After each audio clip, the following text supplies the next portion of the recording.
So, good morning, good afternoon, good evening to all of you, and many blessings upon you all. I sincerely thank you for making the time to be with us here today to launch Lead Integrity Together.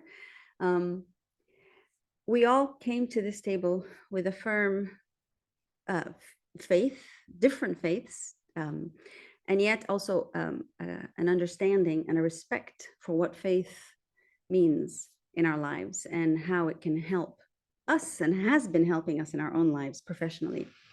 And we very often think of faith as something that is very deeply personal and never necessarily manifest. And yet, if it influences our lives, including our professional lives, that is a form of manifestation and commitment. What we're all hoping to do together is not only be able to record and document women professionals who are deeply moved by their faith and yet work in dramatically different professions. So they are not necessarily representing their religious institution or their faith community. They are absolutely committed, but they are each working in very different spaces and places to contribute to the public space and the common good. Each of you symbolizes that manner of existing, of being moved and impassioned by your faith tradition, and at the same time working and very committed to very different professions. We all come together believing that that is a very normal way to be, and yet it is a very interesting space and perspective and site of existence and contribution to our world. We have agreed that the minimum that we will do together is to put together this database of women professionals moved by their faith and deeply professional in what they're doing in different spheres of public service for the common good. We are also making ourselves available for those who may be interested in our wisdom, who may seek it in different professions, but most especially international development, foreign affairs, communications, and peace and security, the areas that pretty much define so much of what goes on in our lives.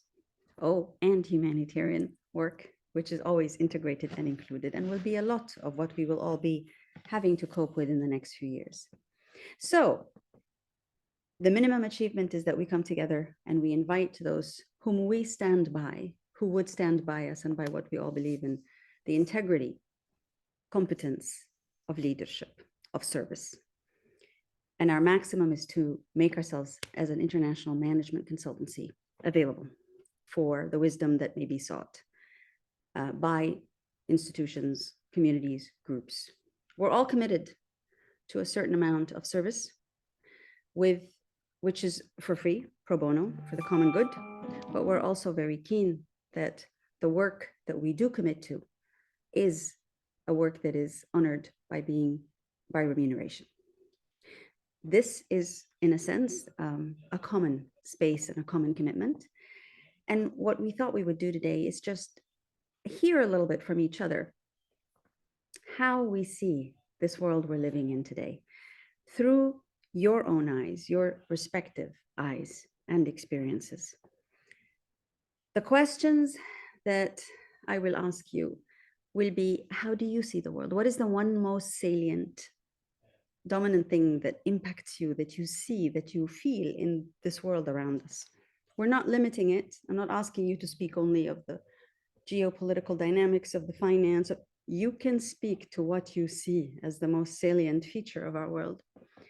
And then I'm also going to ask you each, why do you think that as women professionals, motivated by our respective faith traditions, we actually make, what is the value added of who we are and what we are and how we serve? And obviously, I'll ask you to say how you see the space potentially serving that vision that you each have. And those are the questions that I think people might ask us when they hear about lead integrity, which we carefully chose because it's about leadership. We all believe that our worlds need leadership. We all also see ourselves in our respective ways as servant leaders in the spaces that we are in. But we also are, I think, all familiar with the fact that it's about the integrity and the competence of leadership, not simply a position or positions out there, but how those positions function. And the issue of integrity is central to all our faith traditions and our ways of service, especially public service today. But frankly, even in our family and private relationships, integrity remains a very key part of what makes us have a quality of life. So, given that, what is that wisdom that you feel we can bring to the table? But before that, what do you see? How do you see this world? I'm not going to introduce every one of you. I will ask you to introduce yourselves. And we hope that this will be the first round of that conversation. And you've all agreed for the recording, you've all agreed that we may even quote parts of what you said and share them, because wisdom is quotable. And in the beginning, after all, was the word. So words are important. And we will honor each other's words as much as we can. So without further ado, let me please now move to Reverend Nicole Ashwood. Reverend Nicole, how would you introduce yourself and tell us about what you see as some of the most salient things that are impacting us in this world, that are happening around us? How do you see this world we live in? Hello, everyone. I am Reverend Nikki Ashwood, Nikki by choice, Nicole by registration. I am a transformational ecumenist. I am a solutions-based theologian and an ordained minister. Transformational ecumenist because I want to see a change in this world as it currently stands. Yes, we are now able to speak with each other at lightning speed despite wherever we are in the world, provided we have good internet access or provided we can find each other by train, boat, plane, or whatever means of transportation. And yet, despite that, we are often faced with violent attacks through internet and cyber crimes. And this is on our person, identity theft, as well as bullying and many other mechanisms that the World Wide Web offers to lure unsuspecting people into that space.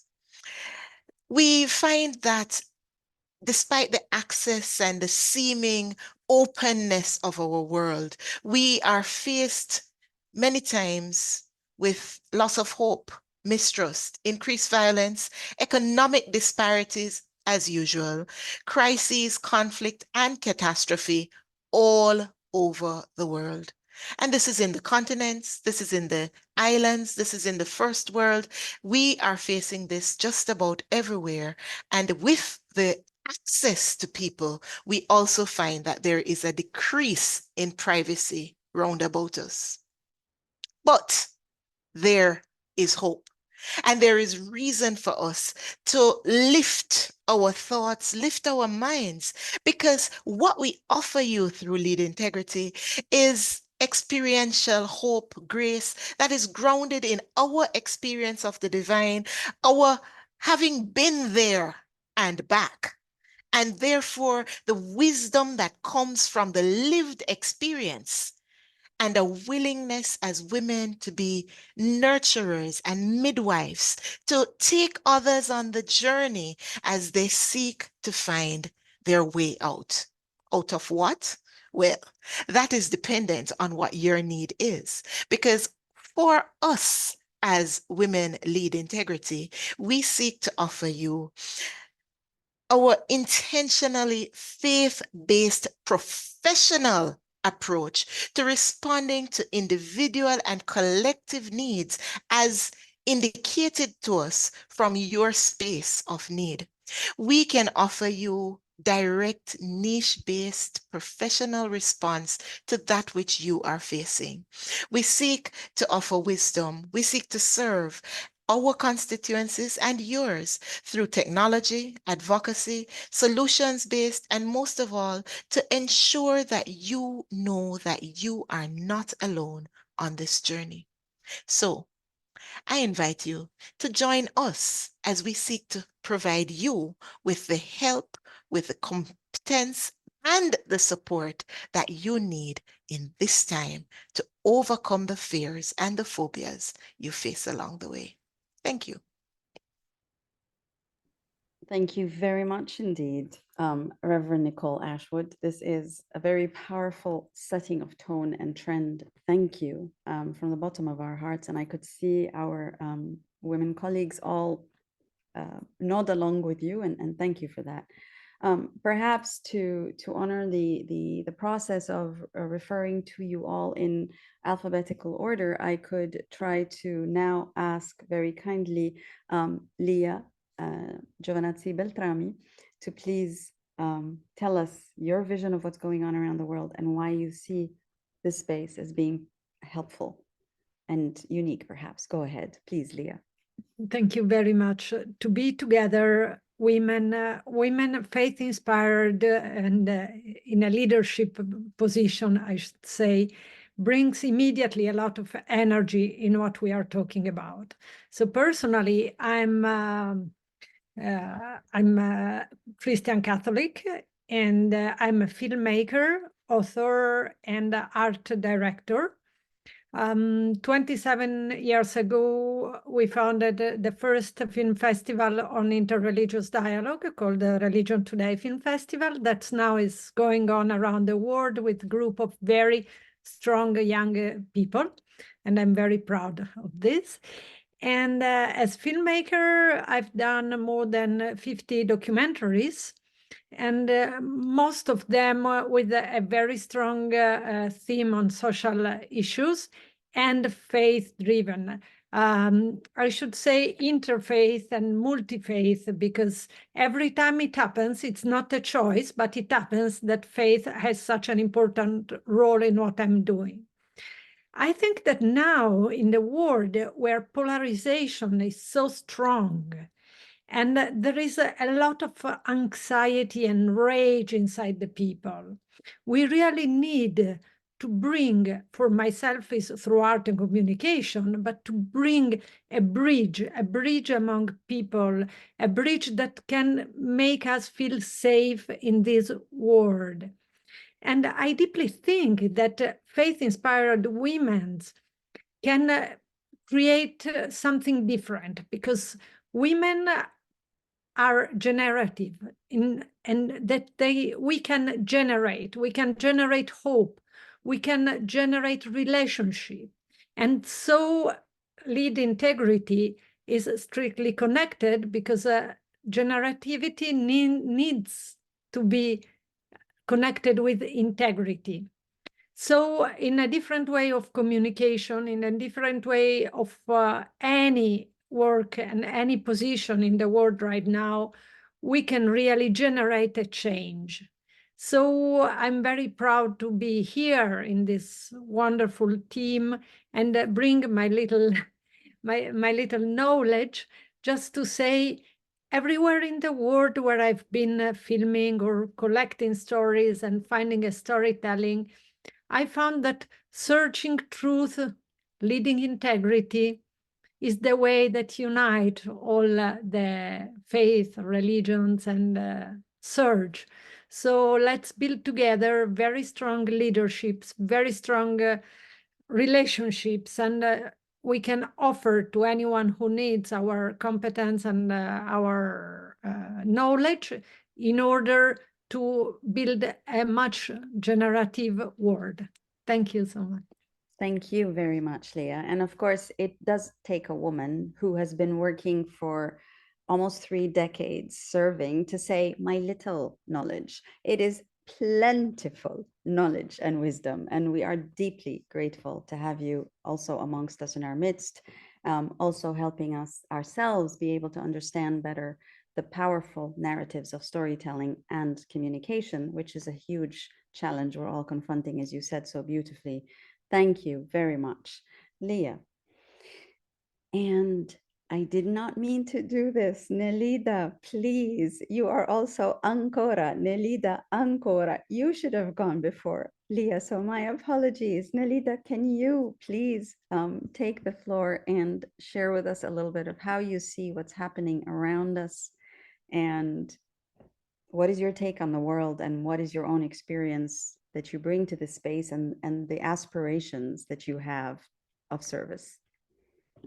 Thank you very much. First of all, it's a joy to share this this experience and this path, because it's a new challenge. And we can say a lot of words, but I think that if we defined this word as you asked this in the beginning, I would use two words. It's very fragile and confused. Just to prevent this, my name is Nelida Ancora, and I come from a very unusual path because I started with the international trade, but always I had a vocation for developing countries.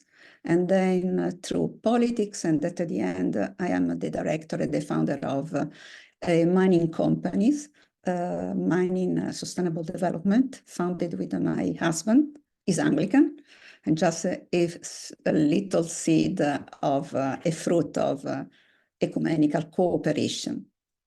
And coming back to the fragility of this time and the confusion, what we can do, and so we can really see the path that I'm very happy to share with you about the adventure that us through Lead Integrity launched. And yesterday evening, I was very surprised by a word because I was watching a film, Einstein. And at a certain point, a sentence, he concludes the film with a sentence that I already heard, but I didn't focus thinking about us. And he said at the end, it's incredible because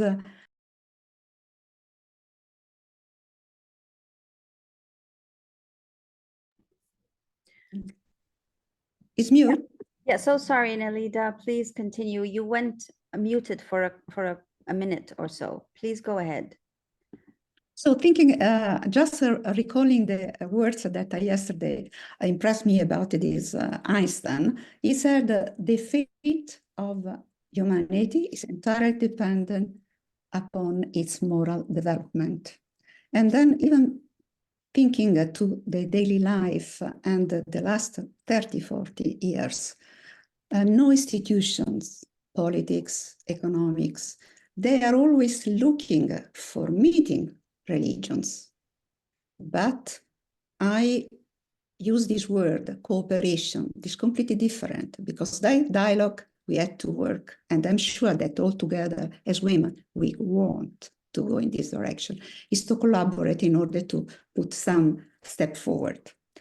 And what I see in leading, I don't want to take much time, absolutely. Lead integrity, first of all, a big thank, because I don't feel anymore alone.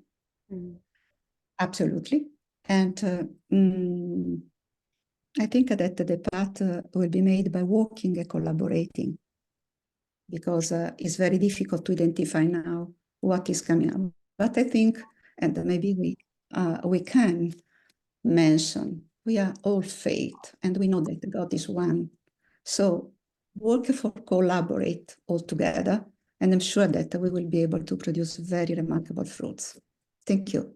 Thank you very much, Nelida. And again, in this classic sort of women's way of relating skills and expertise of a lifetime, Nelida brushes over the fact that she's actually an expert on the mining industry and on business and private sector engagement and work. And those are skills that are part of what she brings to this space, that she is willing to also contribute the knowledge and the wisdom to those spaces from that vantage point of being deeply faith inspired. Thank you, Nelida, and we're truly honored to have you with us on this journey. And now I think I got my alphabet right potentially this time, and perhaps now we can go to Grove Harris. Grove, please share your wisdom and inspiration with us. Well, thanks. It is indeed a delight to be listening to this group of women and to the seasoned comments of women of faith who've drawn from so many different arenas in their lives to be at this point. For myself, I've worked as a consultant for many years and have the opportunity to represent one of the oldest interfaith organizations, the Temple of Understanding at the United Nations. And then I have the pleasure of bringing that, and the difficulty, I'll be honest, of bringing that international perspective and those areas of contention and my experience with them back to my local community. And it's amazing to see how the macrocosm and the microcosm actually work together, and to attempt to be of service in working in both directions. I think in our world, we really have serious problems navigating power. And one of the models that I use for that is to think about the concept of power over, power with, and power within. One of the challenges in our world is people have insecurity and wish to feel powerful, and then are greedy about that and want to be invincible. And that leads to incredible violence, because it's not possible. It's just not possible. There's always vulnerability from outside sources or internal. So that kind of model of power is very seriously problematic and core. Power with, I believe, is something that we will all in this group be showing the generative nature of, and that needs to be part of how difficulties are resolved in the world, that there's kinds of humility in listening, curiosity and respect, so that the solutions that we need come out of a generativity that includes the younger generations, that includes all the wisdom of people from various different perspectives building towards the collective changes, because the changes we need now are huge. They are absolutely huge. And the faith part is power from within. So it's not always exactly within, because it's also from without how one experiences faith, but the sense of belonging and of accompaniment and being part of something so much larger needs to be part of the essential security in the insecurity, so that we can engage and create these changes and say things that there's huge opportunities. So to think for myself, I am American, and when I think about how to create the kind of housing that's needed in my local area in order to be able to accommodate the amount of people who need to move here, it's very hard to think about, wow, okay, there's investment happening in really high-end profit-making endeavors, but what we really need is models of more mutual sharing, so that maybe not everybody has their own kitchen, but everybody has a certain amount of private space. And to move away from this sense that that's a deprivation from some external norm of I should have more for me, and into the feeling that that is a closeness and a sharing, and can really bring us into a more of a sense of community and understanding what it means to be together with all of us on this planet. I just want to, I believe, for our last piece, mention the idea of compost, because for me, that is actually a core part of my spiritual practice, to understand that everything has value and can be reused and needs to be ethically. And that part of our problem now is that we are looking for the new external, hugely profit-making artificial intelligence or whatever that's going to solve things, rather than saying we need to attend to the full life cycle. And we need to understand that we have to compost our food waste immediately, yesterday, because methane is as huge a problem as all of our other carbon problems. And so that we need really grounded, embodied, practical, simple approaches and solutions to our huge, overwhelming, complex problems. So very grateful to be here, and I'll leave it at that. Thank you. Thank you very much indeed. I think you've already provided the subtext for one of your many areas of skills and expertise, which is generally the environmental dynamics, which are very close to your heart, but also specific actions that you have yourself been a very strong advocate for over time.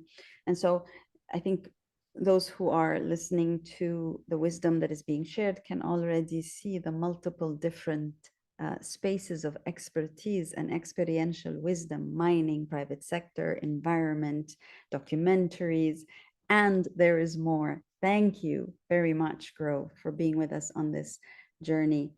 Right, so if my alphabet is not wrong, I think we now can move to Reverend Cassandra Lawrence. Please, Cassandra, the floor is yours. Do enlighten us. Thank you. Thank you. Good morning, good evening, good afternoon, whatever time zones we're all in, and if you're watching this. Yeah, my name is Reverend Cassandra Lawrence. I'm a deacon in the United Methodist Church, and my ministry, my calling is towards interfaith peace and justice work. And it was actually in working with Azza and with other leaders around the world who were faith leaders doing peace building, doing community work, that inspired me to know that I was indeed a faith-rooted peace builder, that my Christian faith and my Christian identity has actually inspired so much of what I do in my professional life as well as in my personal life. And so that inspired me to go back to seminary and pursue ordination. And what I would say to this question about like what we're seeing in the world, it builds a little bit on what Grove, you were saying. For me, the thing that I've seen in so much of the work that I've been privileged to do and in the communities is this falling to the myth of individuality that, and Americans are especially prone to this myth that like this little smartphone computer makes me independent and makes it so that I don't have to ask anyone questions except for this little computer. But actually, it took thousands of like people to make this one computer, like along the supply chain issues, but also the people whose thoughts and experiments created this phone. So that I could have the illusion of independence, but that this illusion of independence is actually deeply harmful. It's deeply harmful to the earth, and it's deeply harmful to other human beings as well as to myself. And the ways that I see this coming up, and the ways that we see this coming up, is we talked about the polarization. And so the polarization of happening in our world is because of all these different challenges we're facing together at a different scale than we've seen before, but that the polarization is really also a polarization of how we're going to address these challenges. And so one of the framings that I've seen and used in some of my research is cosmopolitanism versus anti-cosmopolitanism, or as we're seeing in the world, hyper-ethnic, religious ethnic nationalism, where it's like me and mine, my community, we can solve it. Our independence can be like achieved if we like have all the power. And also a movement towards collaboration, towards, one of the great blessings of the United Nations and of other like multi-faith bodies is this idea of that we are interdependent and that we actually rely on each other. And so one of the ways that this comes up in my work, currently I'm working countering anti-Muslim discrimination and violence in the United States through engaging faith communities beyond the Muslim community, because it is our belief and my belief personally that anti-Muslim discrimination isn't just a Muslim issue. Racism isn't just an issue for people who are Black and brown. Sexism isn't just a women's issue. This is an issue that impacts all of us. And that for me, doing work as a Christian on anti-Muslim discrimination, I've had to wrestle with the ways my Christian identity actually is formed in this power over identity, and how I have power over other religious communities. And so that I've had to wrestle with my own internal religious identity. That my own wrestling has helped me become a better facilitator of dialogues and conversations, to recognize that internal challenges that has to happen in order for true collaboration to happen. And so one of the ways that I really approach this work of conflict resolution, of negotiation, of addressing injustices is sort of a stewardship and a companionship model, which is to walk alongside each other, to ask each other, what's your next faithful step? What's my next faithful step in this journey? I could tell everybody's next faithful step is to close all the prisons, but is that really like everybody's next faithful step? Because depending on their context, depending on where they are, depending on what power, where they sit, each of our next steps is different. But as long as we're moving towards this community and of deeper collaboration, of interdependence, then I think we're moving towards the right direction. And so that it's not just a cookie cutter prescription for everybody, but a customized, the new word is bespoke, a bespoke model of collaboration for each community of where is your community's next faithful step. Is it reaching out to your Muslim neighbor in the United States for evangelical Christians? Is it something else for someone else?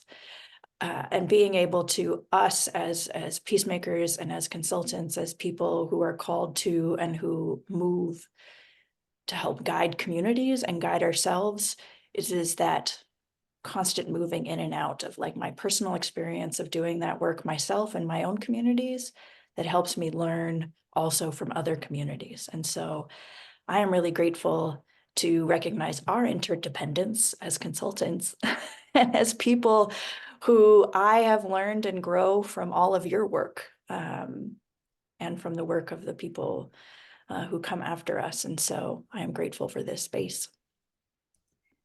Thank you very much indeed, Reverend Cassandra. I think that was incredibly also enlightening and very helpful to see how you've tied in your own faith commitment to the work that you do in the interfaith peace building spaces. And I think that there again is yet another way of serving and wisdom that is not only accrued, but available for what we can, in a sense, offer through this medium. We have a saying in my part of the world that the concluding words, so to speak, are often also the sweetest. And I think that particularly applies when women professionals come together and share their wisdom with one another. So we now have, for this round, our concluding wisdom comes from Professor Christine Schlieser. And Christine, we're absolutely delighted to have you with us. Please introduce yourself as you share your own wisdom with us that you're also making available to our shared world. Please go ahead. Thanks so much, Aza. Hello, everyone. Greetings from Switzerland. I'm a senior lecturer for Protestant theology and ethics, and I'm connected with Zurich University and Fribourg University here in Switzerland, and with Stellenbosch University in South Africa. The focus of my work lies with the role of religion in sustainable development, international development, and also in peace and reconciliation work. The other day, I read in a German newspaper that the word of our times is crisis. One crisis seems to chase after the next one. So what is the greatest challenge today? I don't think actually that it's one of the different crises that we all are experiencing on different levels, be it regionally, nationally, or globally. I think the greatest challenge today is, and it has been mentioned before, is hope. Or as the great philosopher Charles Taylor calls it, we are in need of a new social imaginary. We need a new vision, a new imaginary, a new hope. And this is exactly what I see what Lead Integrity is doing. So when we ask about the value added or the difference made by faith-inspired women's leadership in different professional fields, I would like to point to one number in response: 85%. That's the number of people on this planet who adhere to a faith tradition. This means that clearly religion matters, faith matters. It matters how we think and how we act, how we don't act. The difference that faith-inspired women of leadership bring to the table is that they are aware of this extra resource of faith and that they know how to make good use of it in terms of leadership, in terms of integrity, in terms of competence. To me, lead integrity makes all the difference in at least two respects. Firstly, it is a roster of experts, high qualified women from different professional backgrounds who can provide concrete and hands-on advice for individuals, companies, or organizations, be it on leadership or sustainable development, on media and communications, or peace and security, or other issues. If we can help you, we will. If we cannot help you, we will let you know so that you won't waste your time. Secondly, the mere existence of lead integrity is an empowerment booster to women around the globe. To know that professional excellence does not need to lead to envy and elbows, but can be connected to a sisterly solidarity means a lot to me personally. Thanks very much. Wow. Yes, I think that's probably the only thing I know how to say. I'm not often left speechless, but I am now. Thank you very much. Not just to you, Christine, but I think you've crystallized, especially through your last sentence, something that I think we've all been dealing with in our professional lives, careers, even in our personal lives and careers. Being competent women leaders doesn't necessarily always come with ease and affluence and opportunity and joy to all. So that aspect of solidarity remains something that I think we are definitely all in much need of as a world, as a community, but also very much as leaders with the burden of service in our different spaces. So thank you for highlighting that and for, in a sense, daring to speak it, because indeed we do need sisterly solidarity that is rooted in different commitments to faith and inspirations by faith. Thank you for that. And thank you to each one of you. It's been incredible just to listen to you. It's been an experience of spiritual replenishment, to be honest. And I'm deeply grateful for your respective wisdom.